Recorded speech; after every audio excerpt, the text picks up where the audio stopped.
Danielle la Charmante est une artiste gabonaise née à Port-Gentil qui se voit préoccupée par des manquements occasionnés par la crise sanitaire actuelle due au coronavirus dans certains ménages identifiés économiquement faibles. D'où la raison de son action de bienfaisance opérée depuis quelques jours dans plusieurs quartiers populaires de la Cité de Sable. En cette période de crise sanitaire, j'ai décidé d'apporter mon aide aux familles défavorisées.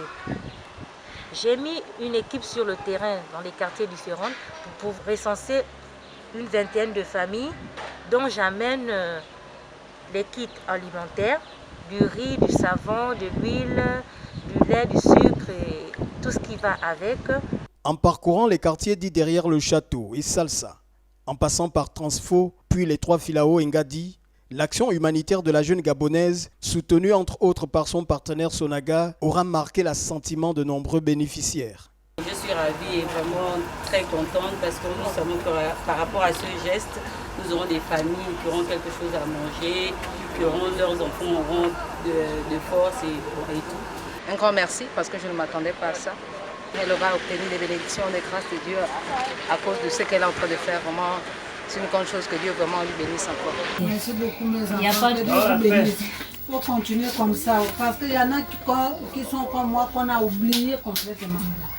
Merci beaucoup. Je remercie Danielle la Charmante pour le geste de ce matin.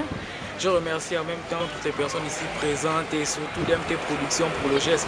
Merci beaucoup à Daniel qui vient de me faire ce don. Vraiment merci. Que Dieu lui bénisse. Lever le petit, faire ça à 2 semaines, 3 mois. C'est passé dur. Comment vous remercier pour le geste? C'est depuis plus de 2 semaines que Danielle la Charmante, assistée par ses proches collaborateurs, manifeste sa modeste contribution face à la carence de certains produits alimentaires dont font montre de nombreux habitants des quartiers sous-intégrés de la capitale économique du Gabon.